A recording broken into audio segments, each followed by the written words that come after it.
Lesson 6.6 is on the Pythagorean theorem. The Pythagorean theorem has to do with right triangles. So let's first consider a right triangle, what it looks like, and what parts a right triangle has. Every single right triangle has three sides, just like every triangle has three sides. But in a right triangle, we give the sides names.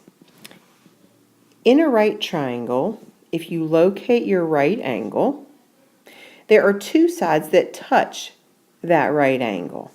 We call those two sides that touch the right angle legs. So notice that both of these legs actually come and they touch the right angle. This one comes down and it touches the right angle. So the two sides that touch the right angle are called legs. The side of the triangle that's directly across from the right angle is called the hypotenuse. So every single right triangle has two legs and one hypotenuse. So let's look at these three triangles. All three of them are right angles. Let's label the parts. So remember, the two sides that touch the right angle are our legs. So in this first triangle, this side touches the right angle. That means it's a leg. This side touches the right angle, meaning it is a leg. And then the hypotenuse, remember, is directly across from the right angle. So this side will be the hypotenuse. Now, pause the video and try that with the next two right triangles. Okay, so hopefully you notice this side touching the right angle, that's a leg. This side touches the right angle, that's a leg. And then this side is directly across from the right angle, so that is our hypotenuse. In our third and final right triangle, this side is directly across from the right angle, so it's our hypotenuse. And then this side touches the right angle, that's a leg. And this side touches the right angle, so it's a leg. So every right triangle has two legs and one hypotenuse. There's a man named Pythagoras who did a lot of work in the area of mathematics, but he became most famous for his work with right triangles. And as he worked with right triangles and studied them, he began to notice a pattern. And from this pattern, he developed something called the Pythagorean theorem. The Pythagorean theorem says this: the sum of the squares of the length of the legs of a right triangle is equal to the square of the length of the hypotenuse. So what does that mean? Let's break that down. The sum, we know that means we're going to add two things and get an answer. So the sum of two things, something plus something equals something else. So let's read on. What does it say the sum of? It says the squares of the lengths of the legs. So when we square something, we learned in lesson 6.5, that means to the second power. So we're supposed to square the legs of a right triangle. So let's consider this illustration here. One of our legs I've labeled as A. Remember, the leg touches the right angle. Another leg touching the right angle I've labeled as B. So it says the square of both of those. So let's say A squared plus B squared. It says is equal to, so equal, to the square of the hypotenuse. So I've labeled the hypotenuse as C, so we're supposed to square that. So the Pythagorean theorem says that in a right triangle, if I square both the legs and add them together, that should equal the hypotenuse squared. So let's test Pythagoras' theorem and see if it works. Okay, so let's use the Pythagorean theorem to find these missing sides in the right triangle. Remember, Pythagoras' theorem says A squared plus B squared is equal to C squared. So let's consider that first picture. We know the legs of that right triangle. We know A and we know B, right? We know the two sides that touch the right angle, so those are our legs. It doesn't matter which leg is considered A and which leg is considered B. And so what I mean by that is somebody might say 4 squared plus 8 squared equals c. We don't know what the hypotenuse is. Someone else might write it as 8 squared plus 4 squared equals c squared. That does not matter. Which leg goes in A and which leg goes in B is not important. What is important is that we always fill in one leg for A, one leg for B, and that we know the hypotenuse will always be C. So let's just go with my original equation here. 4 squared plus 8 squared equals c squared. So let's use that one. Let's solve that. 4 squared is 16. 8 squared is 64. So 16 plus 64 equals c squared. 16 plus 64 is 80. So we get 80 equals c squared. Remember, when we solve an equation that's squared, we use the square root. So the square root of c squared is c. Now, 80 is not a perfect square. So notice those directions. It says to round to the nearest tenth. So let's use our calculator. Let's find the square root of 80, and it says round to the nearest tenth. So that means c is going to be about 8.9, right? It's not exactly 8.9 because we rounded, but it's about 8.9. That is the length of the hypotenuse.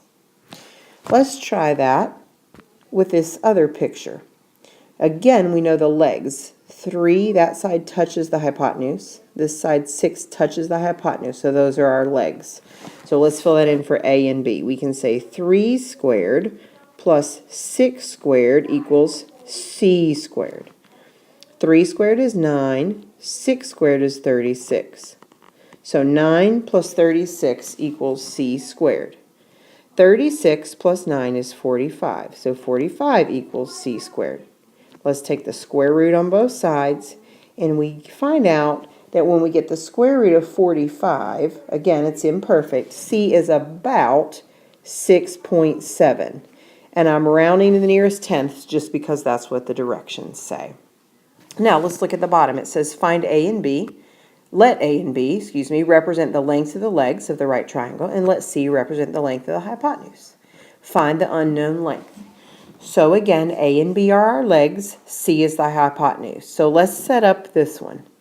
A squared plus B squared equals C squared. A is 12, so we have 12 squared, plus, we don't have anything for B, so we'll have to leave that as B squared, equals C squared. C is 20. Now, let's solve that. 12 squared, that's one of those that we're memorizing, is 144, plus b squared equals 20 squared. Again, another one we're memorizing. 20 squared is 400.